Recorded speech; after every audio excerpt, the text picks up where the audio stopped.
Hi, everyone. Welcome to another Linfield Coaches CatChat. Joe Stuart here with head Linfield football coach Joseph Smith. Coach, how you doing today? Doing great, thanks. We're getting ready to head out to the Midwest as you guys are getting ready to play Wisconsin-Oshkosh this week. Going to be a terrific ball game.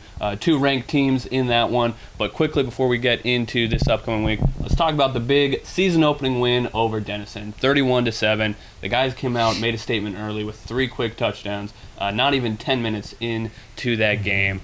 Just overall, what were your thoughts about the performance in the Cat Dome to kick the year off?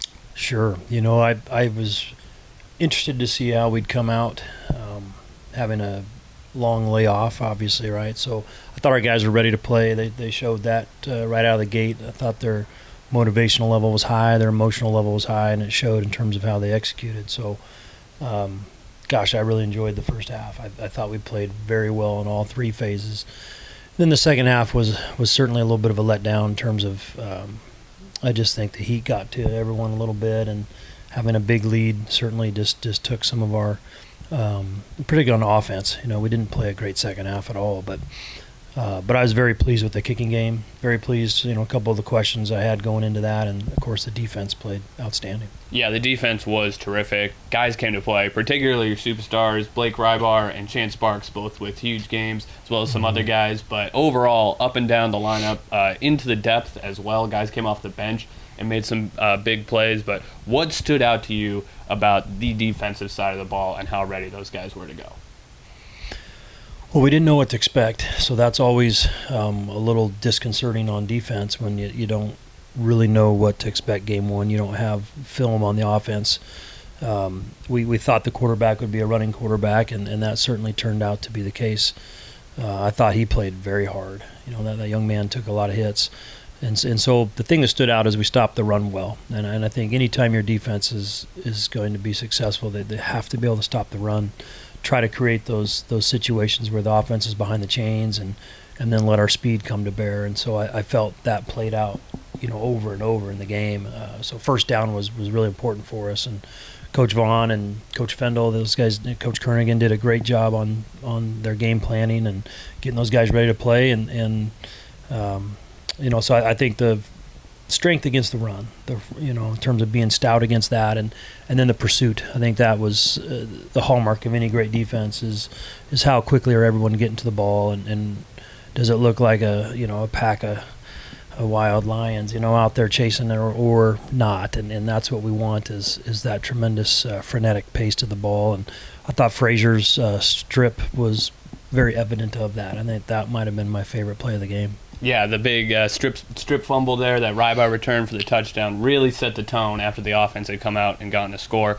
Stopping the run was terrific, and we knew that was going to be a run-focused game with Denison coming in. They were behind the chains. You did force them to throw, and the secondary looked terrific. A really deep group there. Obviously, Sparks, the big pick 6, but Colby Calicoa looked great in his first game back after missing second half of last season. Kenyon Johnson looked pretty good in his first start there. And again, guys coming off the bench in the rotation as well. What are you liking about the defensive secondary, those corners, and the rest of the DBs? Well, I think one of the big moves that gets missed a little bit is really Blaze Holani in the middle, allowing Rybar to go back to where he really likes to play, and that's that weak side backer, which then allows BG to go play the strong side linebacker, which is kind of our nickel position. And so, you know, those 2 outside backers are so good at what they do. They make life easy for the rest of the secondary. And so I think that's a really big plus for us this year. I'm really pleased with that middle row and their play. But as you mentioned, the safety play is I'm just really proud of those guys. They've got a lot of experience there, you know, both seniors and even the backups are experienced, you know, with Hillock and a couple young sophomores that I think are very strong. So I think that safety core is going to keep us from giving up big plays, and that's what you need from those guys. And Kenyon was a big question mark, you know, who's going to fill in that other corner spot. And I thought, you know, through one game that he's really doing well. And of course, he's had a good camp, so I think his consistency at that position will be important, because if Chance keeps playing, you know, the way he's been playing, he just won't see the ball a lot thrown to him, and so that other corner needs to be good. Offensively, as you mentioned, a good start, lagged a little bit in the second half as the heat and the humidity and the haze all started to build up. You guys are going with the 2-quarterback system right now. Obviously, Blake Heaton is the number one guy, but Luke McNabb, we all know what he can do, and then you guys got him plenty of opportunities as well. How did you feel that rotation went with and with the rhythm of the team as well, and how do you think the guys responded to that? It's a hard question to answer. I'm not really sure, to be honest. I think we'll see that play out over time in terms of how the team responds to it, if you will. But I like how our guys are responding to both of them. They're both good leaders, and Blake is our leader. There's no question. So the two of them get along so well in terms of Lucas and Blake, and they support each other so nicely. It's fun to see them root for each other, and they both bring different things. So I think as our receiving core solidifies and as our offensive line really comes around, I think we'll have more continuity. Now, I don't know about this week. We're facing a tremendous defense, so we may not look like the 49ers anytime soon. But at some point, I think we'll get into that rhythm on offense at some point. So I'm pleased with where we are, but we got a lot of work to do. Connor Wolf definitely seemed like a guy who was able to establish a rhythm with both quarterbacks early on. Career day with him, 7 catches, over 120 yards, 2 touchdowns. Again, the receiver group, another one where there were maybe some question marks coming into the year. 5th-year guy there who had seen a lot of on-field reps before, maybe hadn't had the stats to go with it, but really exploded in that game. What has led to maybe him popping off in that first game and through camp here? Well, the life of a receiver is interesting because so much of it's out of your control. You have to not only get the play call sort of called that might get you in the read progression, but then the defense oftentimes dictates where the ball goes as well, and then you need pass protection if you are open for it to get to you, and then you need a good ball. So there's all these things that have to go right for that to happen. So I thought Wolf had a great year last year. Started as a slot all year for us, and of course with the outside efficiency that we had last year, we just didn't have as much going to the inside, but he certainly will get more balls, targeted his way as I think he's playing at a really high level. So I think he improved even over last year for sure in terms of his moves and his explosiveness, and Slifka's going to have a great season too. So those two are doing great. Stoney's back and healthier, so I think he's almost back to full speed, and we've got a few other guys that will mix in that too, but I see that as our offense is growing in identity as the season goes, and we'll see where it goes. With that too, a little bit of struggle in the run game, particularly in that second half, as you mentioned. Certainly some of that had to be attributed to both number 1 and number 2 running backs going down in the first half with Aaron Martinez and Jackson Pfeiffer. Could you enlighten us a little bit on how you guys are navigating that going into the big road trip here? Sure. I don't know.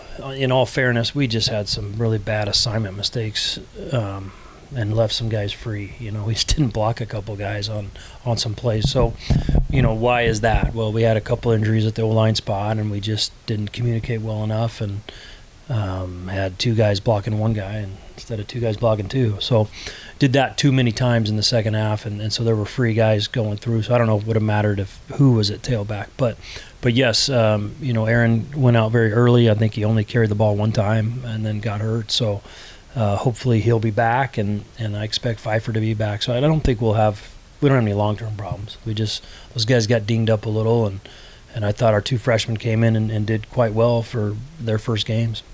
And then looking ahead to this week, this is a big game coming in, and as we talked about in the preseason, it's hard to get these top-end opponents when you're out here in the Northwest. So this is a big trip. The only other time you faced Wisconsin-Oshkosh was back in the 2012 quarterfinals. So it's been a while. It's been a while since you played a WIAC team, but it's a big stadium. They're playing out of a big conference that has a lot of strong teams, and they're coming off a pretty big win for themselves, beating the preseason number 9 team in Wheaton, a program that's been at the top of the D3 powers the last few years or so. What are you guys learning about this team in your preparation this week, and what are you guys thinking about going into this big matchup in Wisconsin? Sure.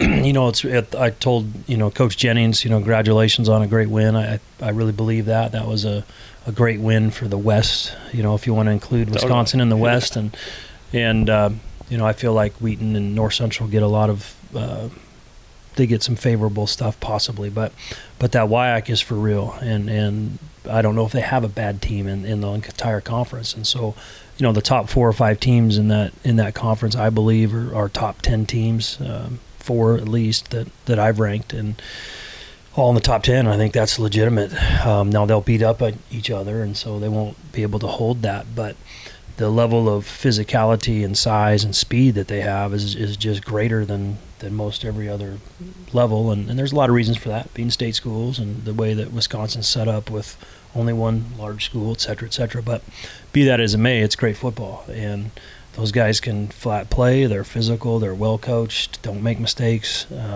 so it's going to be quite a game. I love the fact that we're playing them. I think there's not a whole lot of difference between them and, honestly, Western Oregon. I think that's a very fair comparison for us out here in terms of who that would look like. And, it's a Division II team. So I think that's the quality of football we're playing, and we're excited to go see how we measure up. We're all excited to see how you guys do as well. Again, that's the Wildcats heading out to the Midwest this week to take on the University of Wisconsin-Oshkosh Titans in Oshkosh, Wisconsin. We'll have full audio coverage for you on the LSN. Live stats and live video will be provided by Wisconsin-Oshkosh. That game will be kicking off 11:30 Pacific time, 1:30 in the Midwest. Coach, thanks for the time, and good luck with the trip this week. Thank you.